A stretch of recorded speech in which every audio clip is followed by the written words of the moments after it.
This is about the one of the bonus that is included. I will make sure that it's in your school today. This one is about understanding financial planner presentation.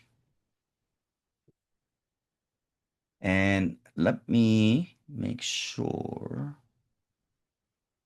Did I cover this or not? I'm trying to remember. Have I covered this before? I have not. For some reason, I thought that I've covered this before. No, I don't think so. Okay. Why did I create this bonus? The reason was that in a typical financial planner presentation, I actually sat through some of them just to find out. I was curious what these planners are presenting. These financial planners do some assumptions in their presentation. And by the way, the reason why I'm even doing this is to show you that I'm assuming that if you all choose or you're going to work with retirees, that's what these financial planners are focusing on. Retirees, people who are near retirement, and they have very sophisticated presentation that they present to them. So we're going to learn a couple of things from these, all right? And so I want you to be prepared when you talk to them because some of them will say, well, I spoke to my financial planner. This is what they told me.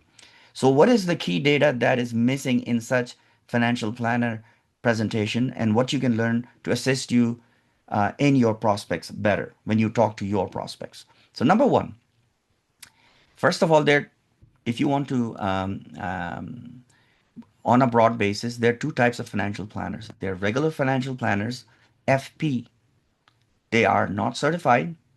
They do not need any kind of certification. They do not need any education. Anybody could claim they are a financial planner and help people, believe it or not. In the United States, you could be anyone. But then there's another kind. These are called certified financial planners, CFP. That's a big thing.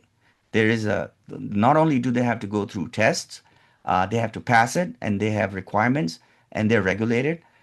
The most important thing is they are fiduciaries, which means they actually have to make sure that they do not give you any information that has any conflict of interest. All right, just so that you know, this is very important. But I'm going to use both. So I'm going to talk about financial planners use specific verbiage and terms that are geared towards retirees. After reviewing several of financial planner presentation, I found that these terms are very thoroughly searched and tested, and they work. So I want you to use these terms freely. They're very, very strong. And when I heard them, I was like blown away. I'm like, wow. Well, here are the terms. Retirement anxiety. So during the conversation, you'll say, when you talk to prospects, say, I have spoken to several retirees and I hear this word from them that, they have this retirement anxiety. They're nearing their retirement and, they're really anxious whether they're going to be ready or not, right? Another is grow your nest egg, right? A lot of these retirees or soon to be retirees have been saving money, right? That's their nest egg. And their next goal for the next 5 years, 10 years, whatever, is to grow the nest egg. It's very important to use the verbiage that, remember when we talked about the other bonus that I talked about, Facebook marketing, where you're looking at terms. There might be some commonalities, but remember, some of these financial, especially CFPs, they have a lot of money. They put in a lot of effort into it. So some of these words are based on research. So they've come out of this. So instead of us spending money, just use these, right? Listen to this one. This one is very strong. Not becoming a financial burden on others, right? So let's say you're a retiree and you have grown up kids. Of course, you're concerned about your own, but you're also concerned about your kids. You're concerned about your grandkids. The last thing you want is you have a funeral and your family has to pay for the funeral, go in their savings and do that. So you don't want to be a financial burden on others. And it's completely different, right? It's thinking about other people rather than themselves. This is also a big one. Retirement without downgrading your lifestyle. Because this is a common problem that a lot of retirees have is that, they have a certain lifestyle. As soon as they stop working, their income is going to go down. And if their income goes down, they have to start cutting back and, they have to move into a smaller home. They have to buy a smaller car or whatever, right? So when you say, well, you can have a retirement without downgrading your lifestyle, and I can help you by showing you how can you have passive income to support the lifestyle. That makes sense? All right. So this is from the actual presentation, one of the presentation that I saw. In this financial planner presentation, he projected an 8% annual return based on the stock market. He made a whole bunch of assumptions, 3% inflation rate, and so on and so forth. Um, and he only used 1 year in 10-year projection as a bad year. You and I know that there could be multiple years back to back with a bad market growth, right? But he used only 1 year. Overall, his projection showed that a client, without making any withdrawals, could make in a stock market, well balanced stock market, he could make 5% rate of return. I'm not making this up. This is actual presentation from a financial planner. These are the people think that they are very educated. They're going to help them with their future, retirement. This is what is missing. What is missing is that 3% or so custodian fee. And that custodian fee is, let's say you have an account with, I don't know, Morgan Stanley or whatever. So even though you have a financial planner and you're paying the financial planner a certain amount of fee to help you, there's a back end fee that has various names. It could be a management fee, it could be an asset management fee, it could be any fee that is not openly discussed or disclosed. That fee could range, but on an average is about 3%. Well, that is not mentioned in the presentation. So, well, guess what? If you adjust that, if you put that 3% in, well, guess what? Over a 10-year period, not only are they not averaging 3%, they're averaging 0.8% return. That is a huge difference. A huge difference for somebody who's going to rely on that income. Do you see what I'm saying? Now I'm going to show you something that's even more shocking. These are actual um, statement from people.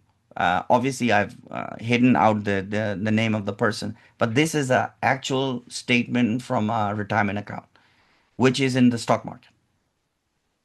So many retirees do not understand how their funds are invested in the stock market. Most financial planners are simply diversifying. You know what we're gonna do? We're gonna put 42% in bonds. We're gonna put make it balanced. We are going to put it in stable fund. All these fancy terms. At the end, what matters is this: they're losing money.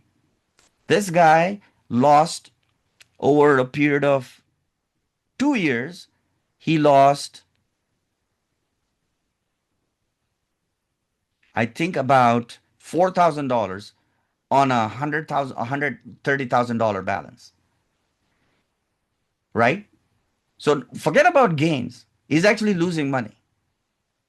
This is common, guys. This is happening.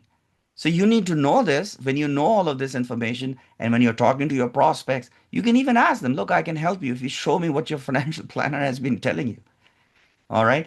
And the most disturbing thing is that even though they're losing money, your financial planners are still getting paid. Your custodians are still getting paid because, right? That's how it's set up. They still charge you, right? And that's another thing that we can tell them is when they work with us, your prospects work with us, we don't charge them any fees. That's a big thing, right? So we need to talk about those things as well.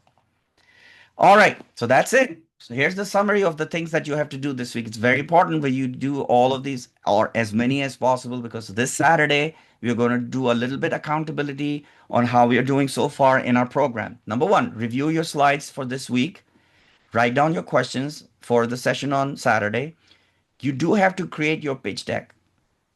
Doesn't matter if it's done, if it's not done, needs work, that's okay. That's not the point. There's an iteration. My pitch deck, I'm telling you, every few weeks or months, my pitch deck changes a little bit. I'm not saying I completely revamp it, but I'm constantly improving it. All right. So I want to see you create your pitch deck. You can use my template. Feel free to do that, but start putting your stuff in. And if you feel it's at least it's something you want to get feedback on, share it on school. Number two, start building your 7 core systems: website, CRM, email marketing software, phone, text, Calendly, Zoom, and automation. If you have whatever you have set up, share it in school. We just want small micro wins because that's how you're going to get this done. All right. Otherwise, it will never get done. We are all here to support you. I will be there to give you feedback, but you need to get this done. Now, start applying your principle from positive intelligence. If you're getting stuck or if you don't know, ask questions, but you do need to be getting feedback from everyone so that you can progress. Now, finally, let me also say about one of the things that we did last session, which was this is the Tuesday session that we did last Tuesday. So we learned about using the um, um, ChatGPT and Pi. These are two models for practicing your pitch. I did see some of you tried it and actually posted on school. Some of you have not. I know it's getting a little bit outside your comfort zone. Trust me, that's the only way you're going to get better. Do it, record it, and post it. Doesn't matter if it's perfect or not. Don't worry about it. It's a very small group. It's just 9 or 10 of us. All right. You'd rather get feedback from us rather not do it and feel ashamed about something. There's nothing to be ashamed of.